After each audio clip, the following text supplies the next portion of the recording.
Okay, so hello and welcome to the Wild Planet podcast. My name is Oliver Newton-Brown. I'm the digital production assistant here at Paignton Zoo and for the Trust. And well, I'm here with Susan Warren, and I'll let you explain a little more about what you do and who you are. Yeah, thanks, Ollie. It's lovely to be here with you. Yeah, so I'm Susan, and the last 4 years I've spent doing research here at Paignton Zoo. Probably just a bit of background on me to start with would probably be helpful. So I think from when my earliest memories of being very much somebody who likes being out and about in nature, who sort of love animals and wildlife and the natural world.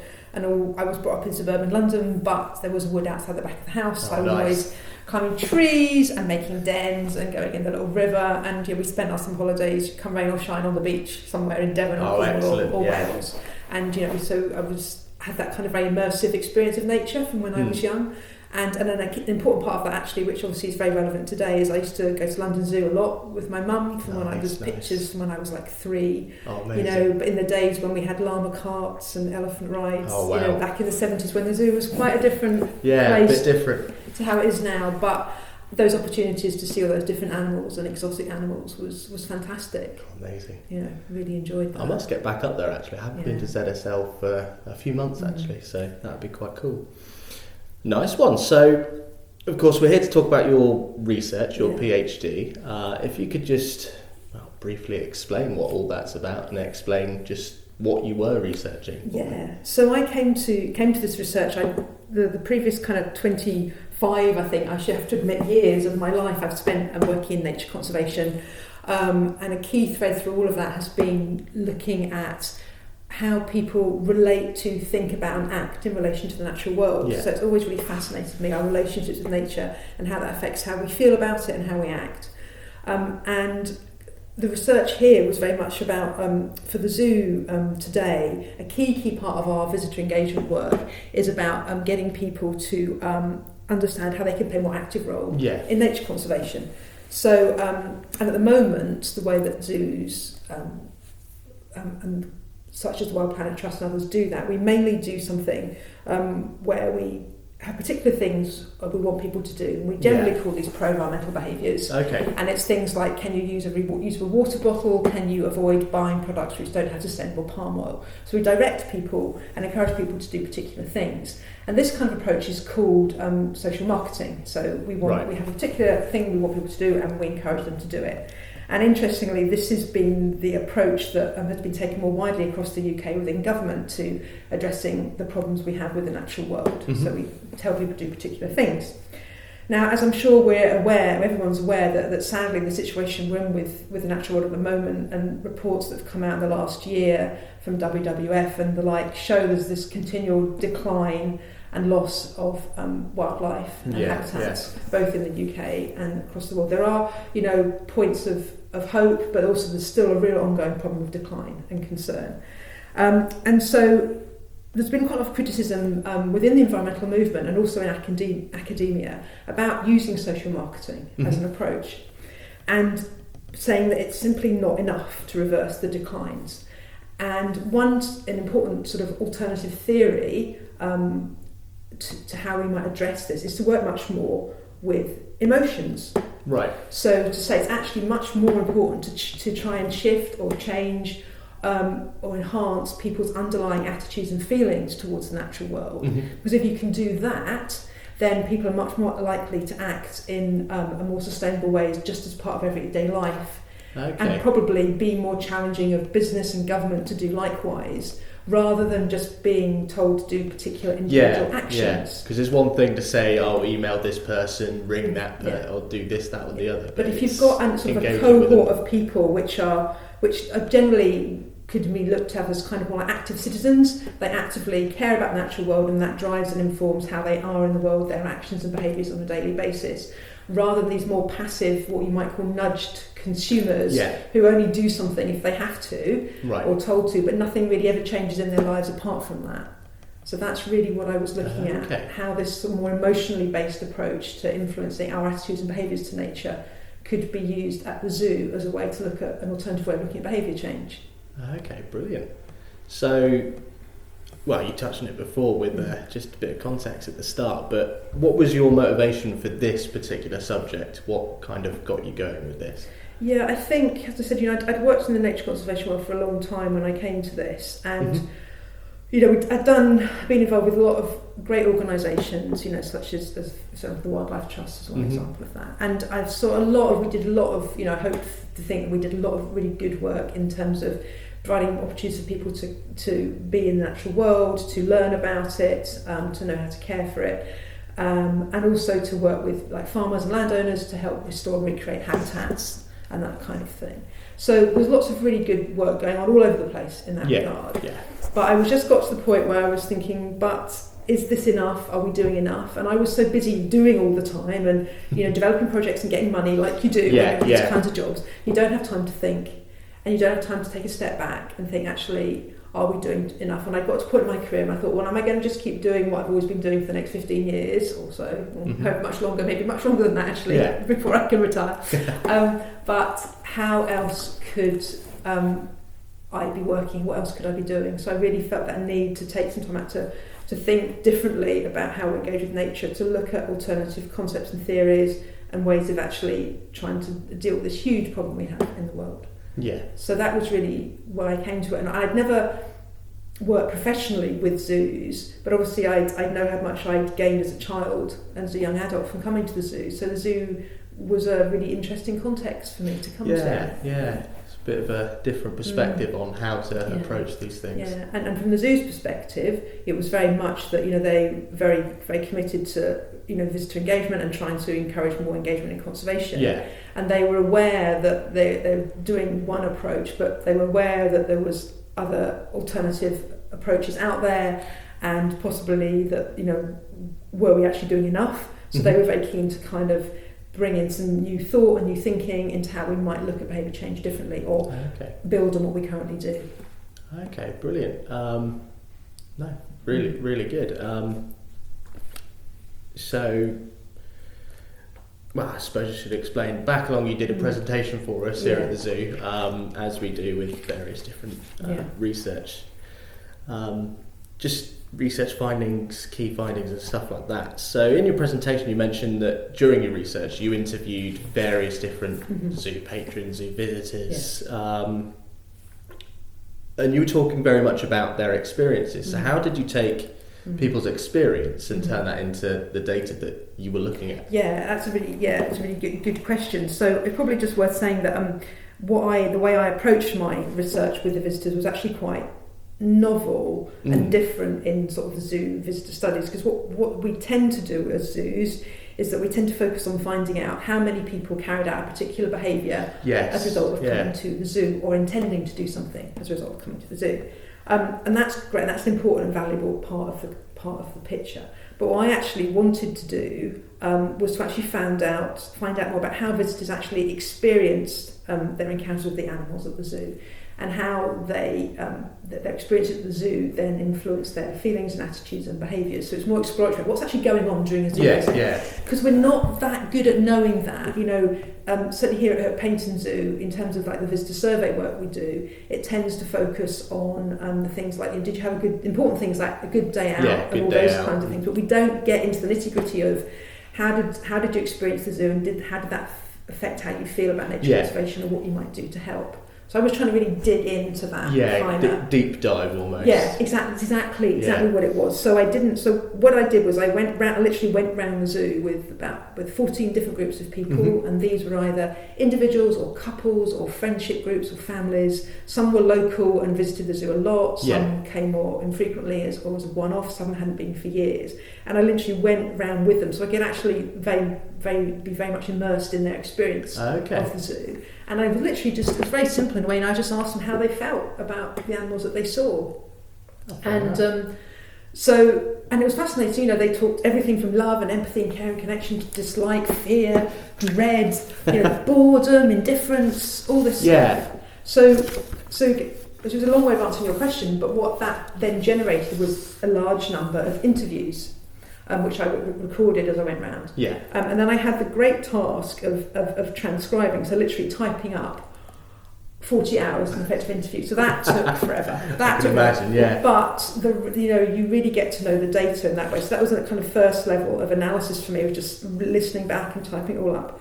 And then, again, in contrast to most Zoom visitor studies, most studies, they focus on gathering statistical data, like I said, like how many people did things.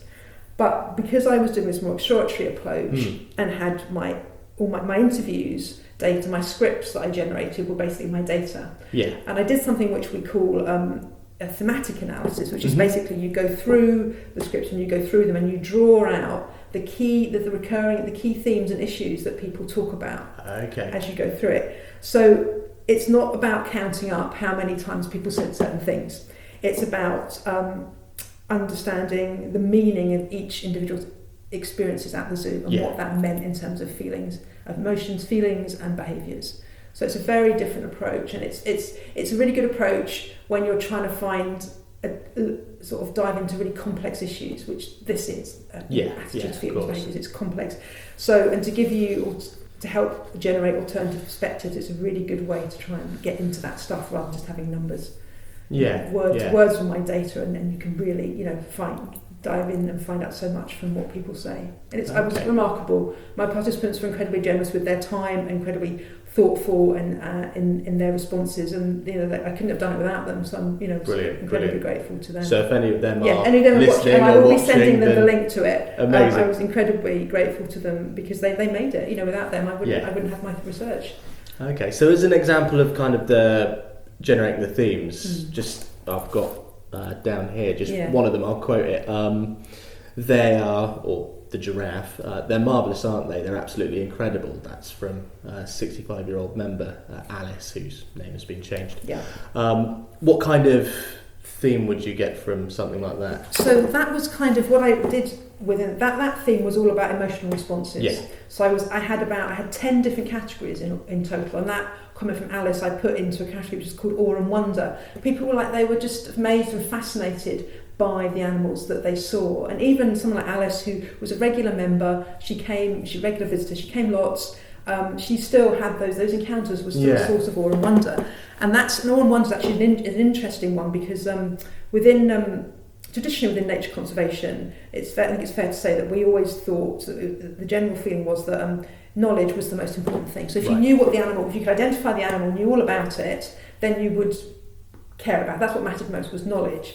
But there's been interesting work within psychology, in sort of environmental education world, which says actually it's not about, knowledge doesn't matter as much as that more emotional connection. Things like awe and wonder and fascination to hook people in. Yeah. That's what matters. Right. So it's not, I think we can get to, people need to know what it is, we need to identify, actually, that's not necessarily what matters to people. Having that kind of really interesting, fascinating experience can be much more important in influencing how people then feel and then potentially act in relation to the natural world. Oh, fair enough. Well, that's one thing that I've been experimenting with, because I do all the videos for social media and various things like that. And one thing that's really kind of took off recently in my plan going forward is to do videos that kind of focus in on the animals a little more on the intimate side, like them eating and things like that, close-ups, nice emotive shots that kind of capture like, oh, that's cool, that's really awesome.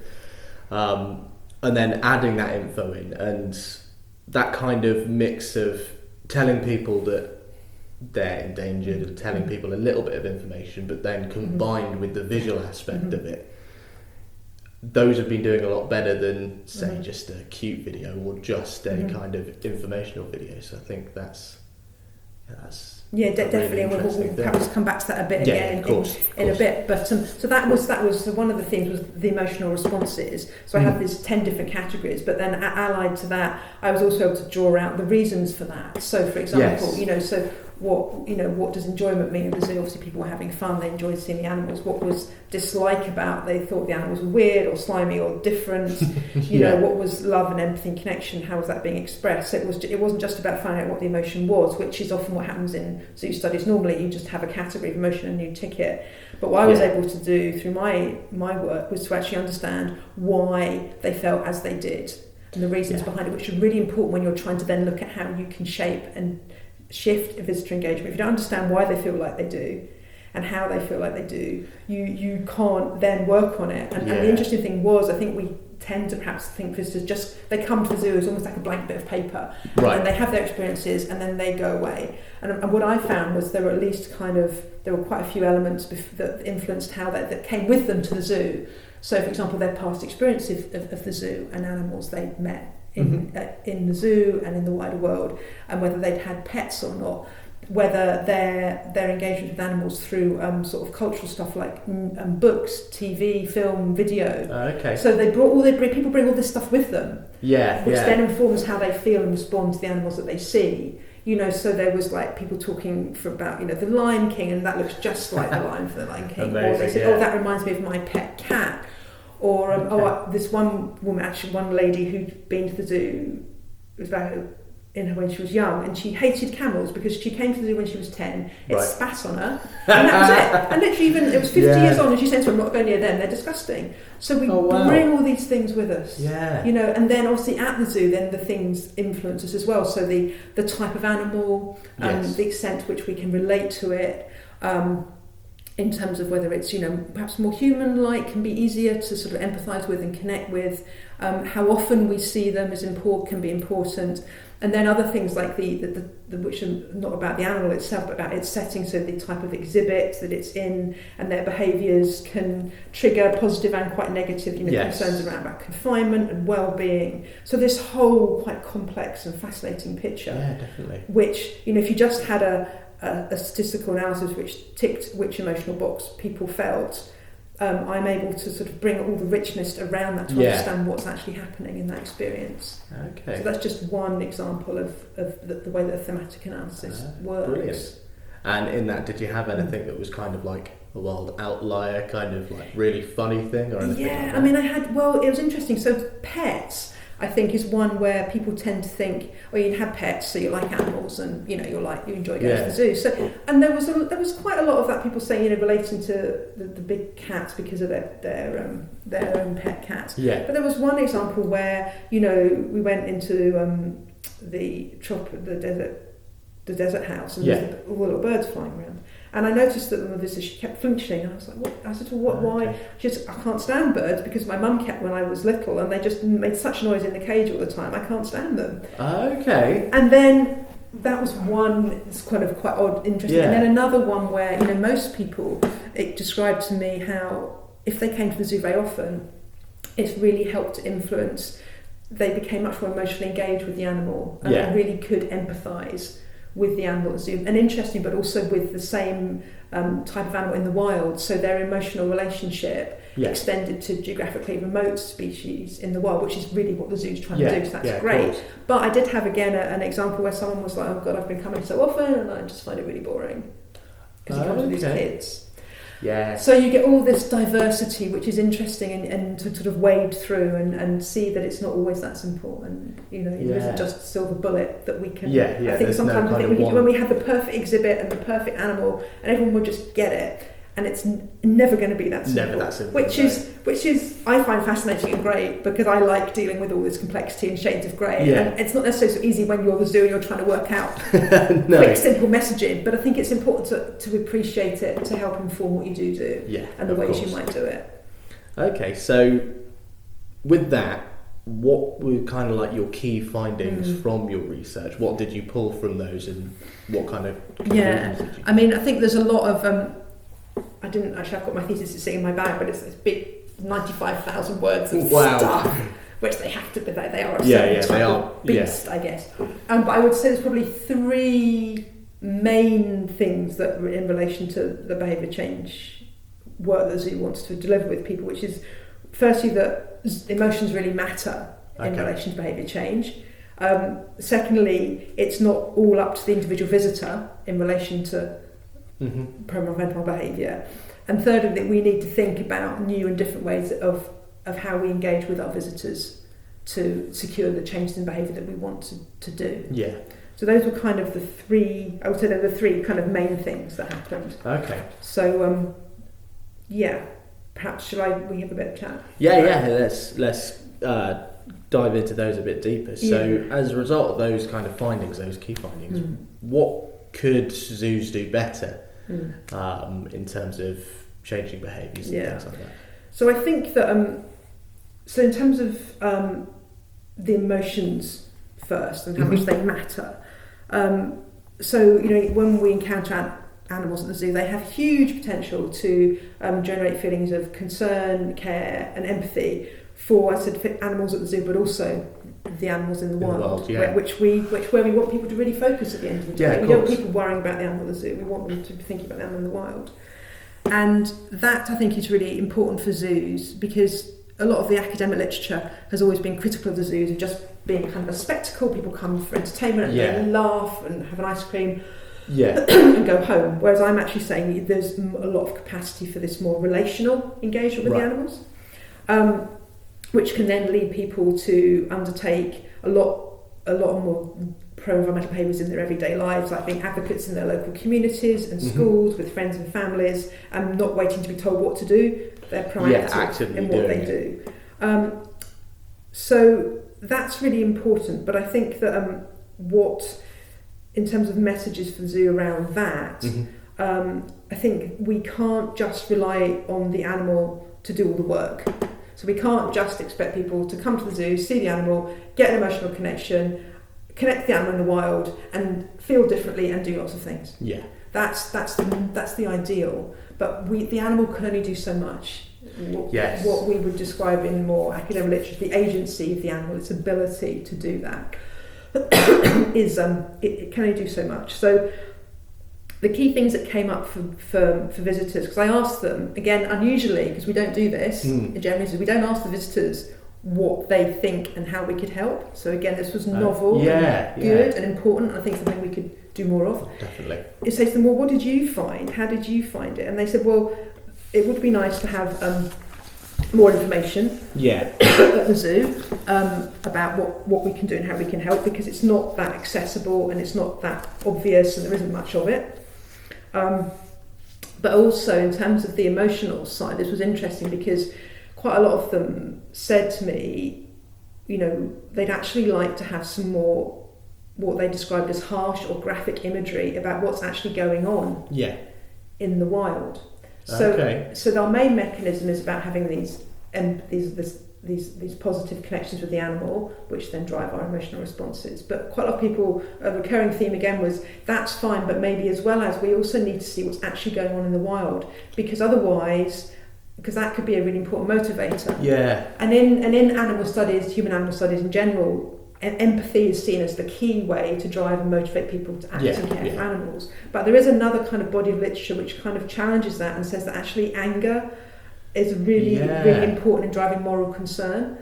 So my visitors were saying to me, in terms of their securing emotions that make them want to help, that actually for some of them, they do want to see more difficult stuff. And this hasn't really been explored by zoos. Chester Zoo did a study actually on an exhibition they had that came through a few years ago.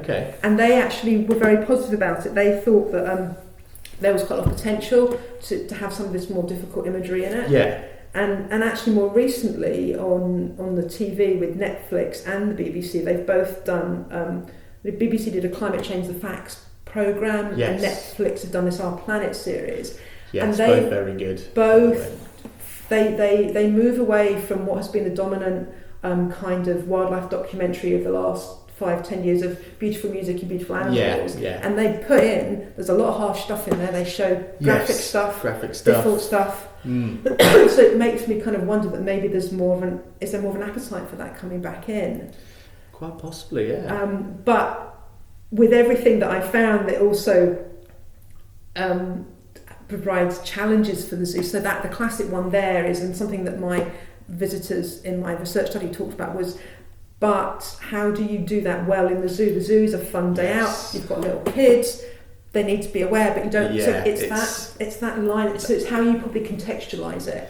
Exactly. Because some of these images, I've obviously working in what I do. I've seen various images and video from various sources and whatnot of things like bushmeat and things like that, and obviously they are quite difficult to look at, and it's something that maybe not everybody's ready for, but something that I definitely feel quite strongly about. I mean, it definitely got me going, like, we need to do more. Yeah.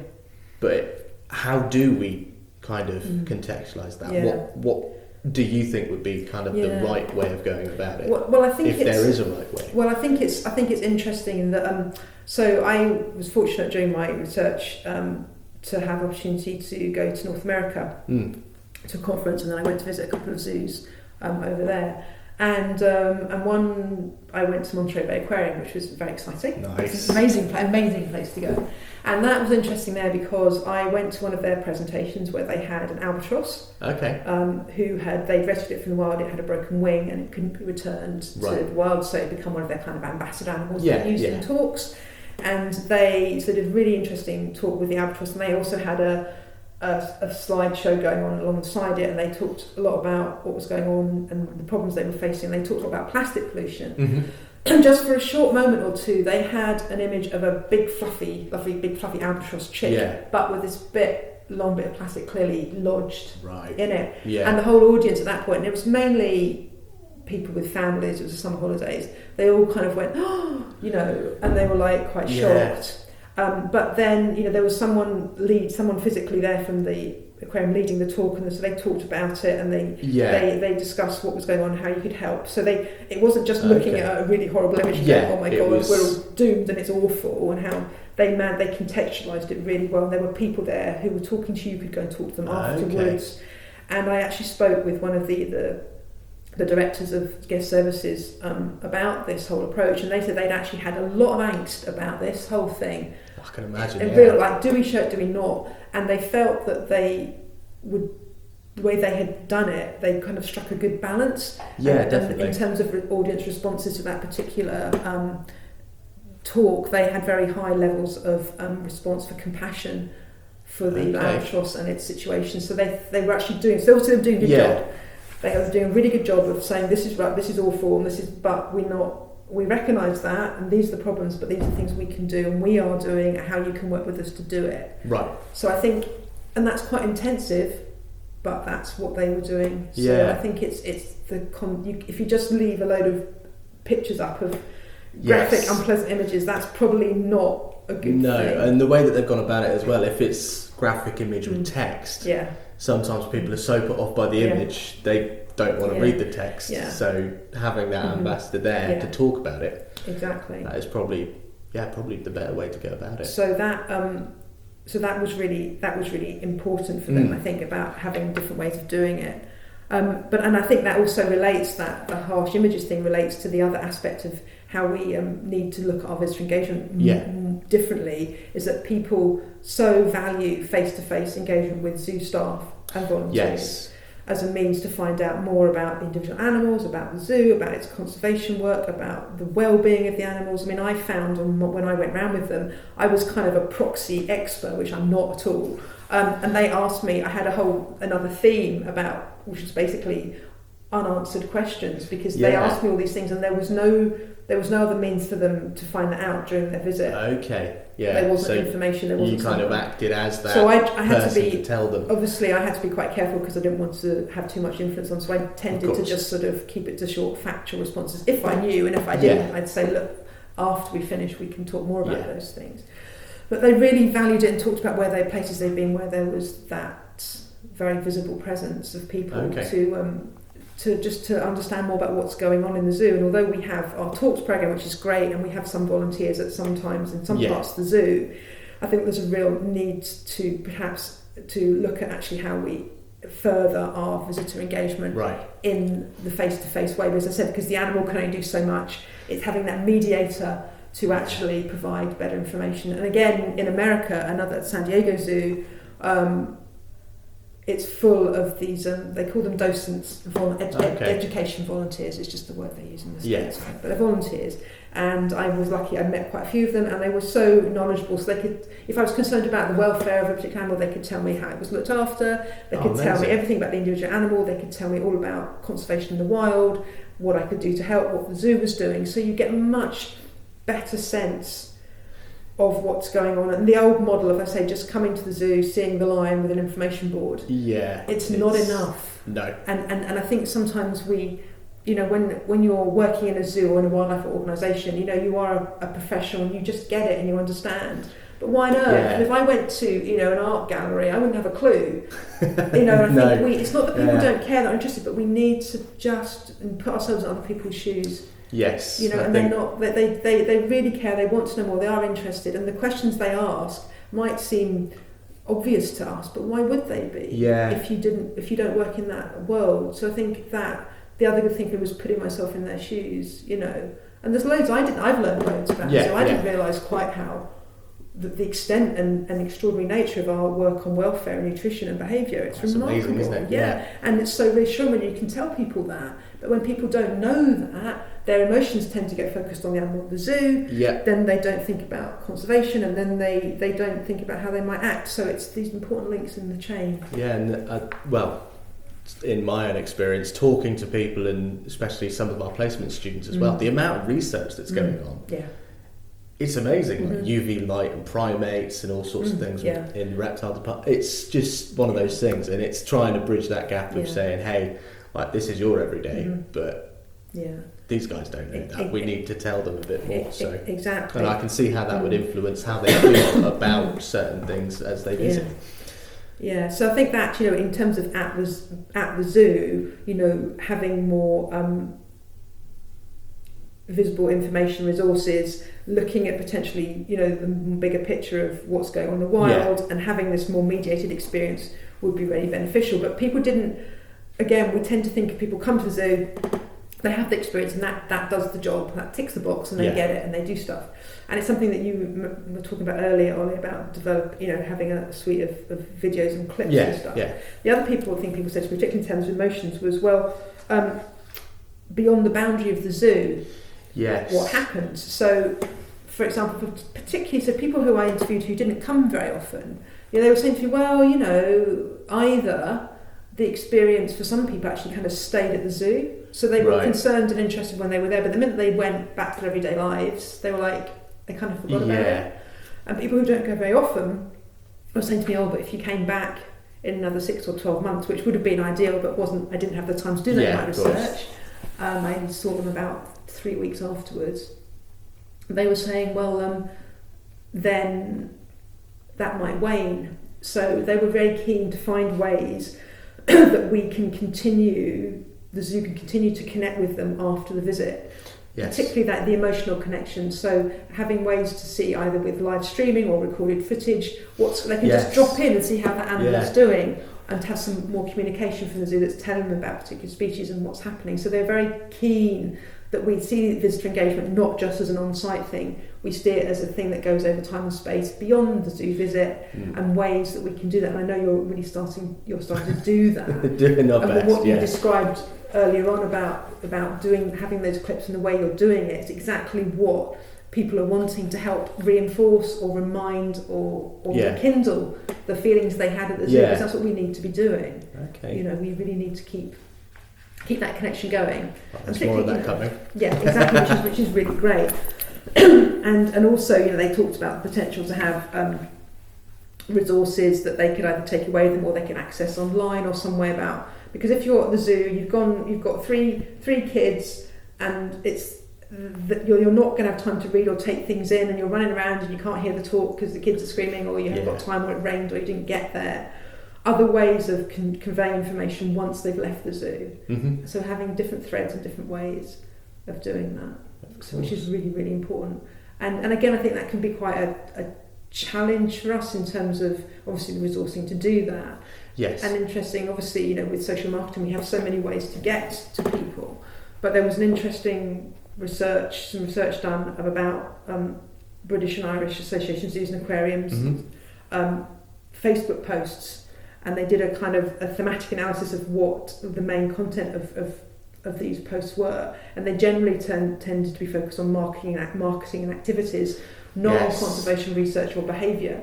And that's attention from the zoo. We've got this, you know, about we obviously want people to come and visit. We you know, we're a charity. We need to generate income. We want people to come and have fun, but we also want to get these messages across. And it's the tension. There are tensions, of course, and they're not easily resolvable. But I think it's really important to be really upfront about them and to say, okay, well, how do we deal with that? well, this podcast Yeah, for one, exactly. hopefully. Yeah.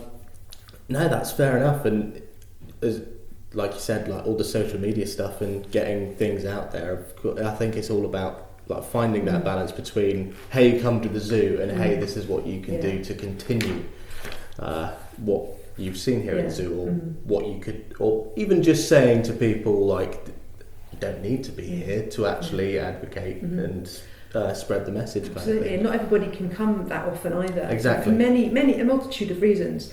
And so it's important that we can provide a really good virtual experience. And I think there's examples of other, I think Cincinnati Zoo has a YouTube channel, and you can go in and people talk to me about that, how their kids love that. And so all these different, and we've got these ways to do it, but it's just being aware that they're valued, they are valuable and important, and visitors would welcome that. Speaking of which, we do actually have a YouTube channel, which is where you'll find this, and on podcasting sites as well, but that's Wild Planet Trust. You just need to search that on YouTube and you should be able to find that. So that's where most of our videos are going to go, and hoping that that's going to take off. So that's where people can, again, find more beyond the zoo.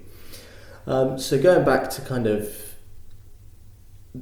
your thesis and whatnot, what conclusions have you kind of drawn from that? What was your conclusion of that? Yeah. How do we move forward from here? I think my main conclusions were that relying on social marketing, so just telling people to do particular actions, one action at a time, is quite limited. I think that we've got a lot of the zoo and the wonderful collection of animals that we have here has such potential to move us beyond, to add to that, and to look at a more emotionally centred approach, which can really shift and change people's underlying values and attitudes towards nature through the types of engagements they have at the zoo with the animals, which would then help us to kind of mobilise this more kind of a cohort of more active citizens, which get on and do stuff without us having to nudge them. If you thought every single thing you would want people to do to help the natural world, it would go on forever. Of course. And you haven't got enough time for that.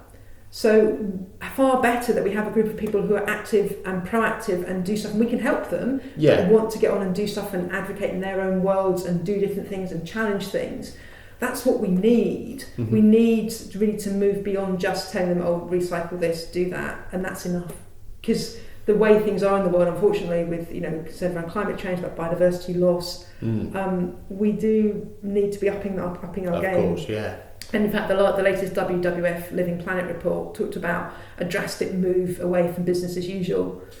Yes. And that's on many levels, but I think that also relates to what we do. So I think there's a real capacity to build what we currently do and really make the best use of these wonderful animals that we have. Of course. To help people to connect and understand and shift how they are in the world, basically, how they feel about the natural world and how they relate to it and how they respect it and how they act. It really has huge, huge potential. And as I said before, to do that, we need to think about how we can better support and engage people to do that. So it's not just about telling them to recycle, it's about the more the relational stuff as well with the animal and that kind of stuff, which is more complex, but I think more rewarding in the end and more valuable. And I think the other thing is about also that we need to recognise that it's not just up to the individual. Yes. So again, within behaviour change theory and all that kind of stuff I've been wading myself through the whole last few years, a lot of focus, and it's quite a political thing within sort of government. It's up to the individual, it's up to you, like you, me, or everyone else. You need to change your behaviours and everything else will just carry on as normal, but you need to do stuff. And quite a lot of my visitors, research participants talked about in terms of what limited their behaviours and how they felt. They said they felt quite helpless and quite hopeless because they knew that they could only do so much, and that it was the actions of government and business and the way the world is kind of constructed that has much more impact on the natural world than anything that they could ever do. So they expressed this sort of lack of personal agency. They thought, well, what can we do now? And they're absolutely right, they can only do so much, and there's a huge role to push and get government business to act differently in the world. Definitely. And This is something that we have, we've been doing. We've developing some really good work about from all our suppliers, how we procure stuff.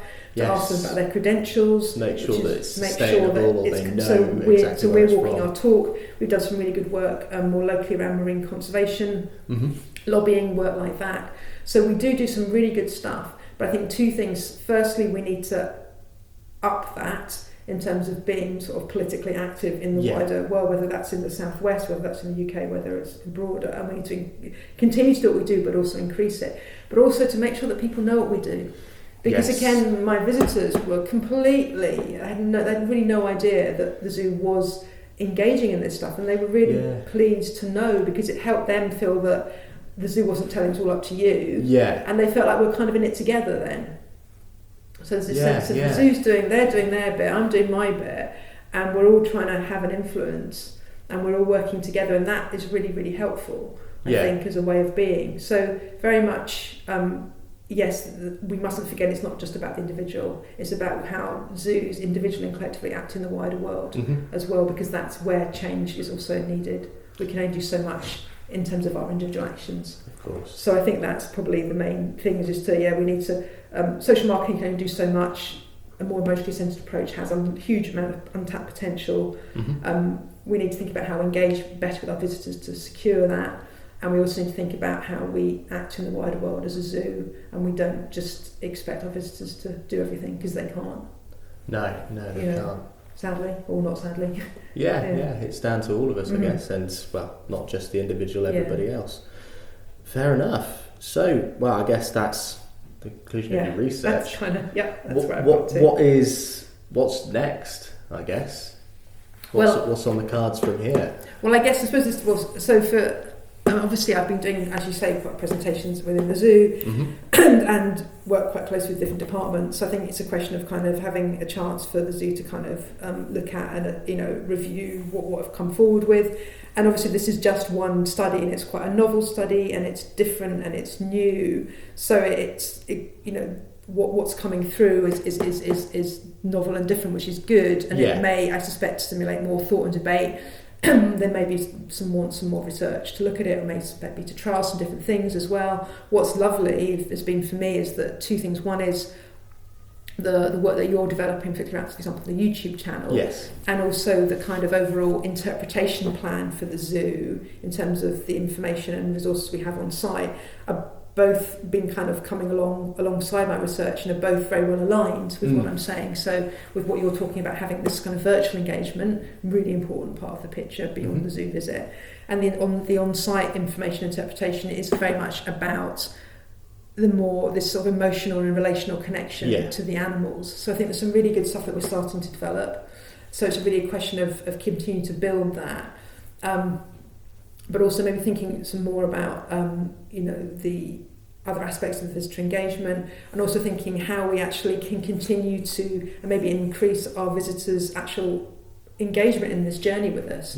Because what I've come forward is very much what you would call a kind of co-creative thing. Like they've come, the things I talk about are things that have come from them. And we haven't really done that before. Zoos generally tend to decide, these are the behaviours you want people to do. This is how we're going to tell them to do it, and we're going to do it. And then we'll measure if they've done it or not. We don't tend to, so we're a bit kind of paternalistic, a bit kind of top down.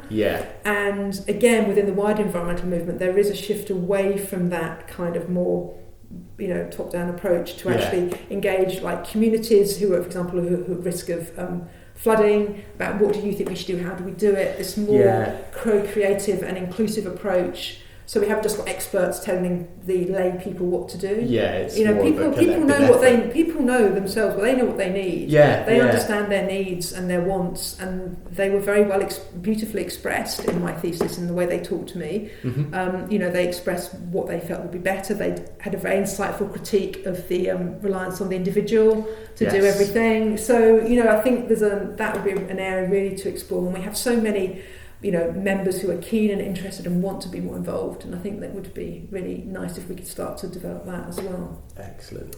So I think there's lots of good stuff that's already happening, which sits really well with what I've been finding, which is great. I think there's more to think about, perhaps some more research to do and some things to trial and develop as we go forward. Okay, brilliant stuff. Well, I guess that draws this one to a close then. Yep. Amazing. Thank you for talking to me about all this, and of course I wish you all the best of luck with everything that happens from here, and obviously with the zoo and how things progress from here as well. That would be certainly very interesting to see what happens. Thank you for listening to the Wild Planet podcast. You can search online for us at wildplanettrust.org.uk, and with the YouTube channel as well for all that further engagement. That's just search Wild Planet Trust on YouTube. Thank you very much. Bye.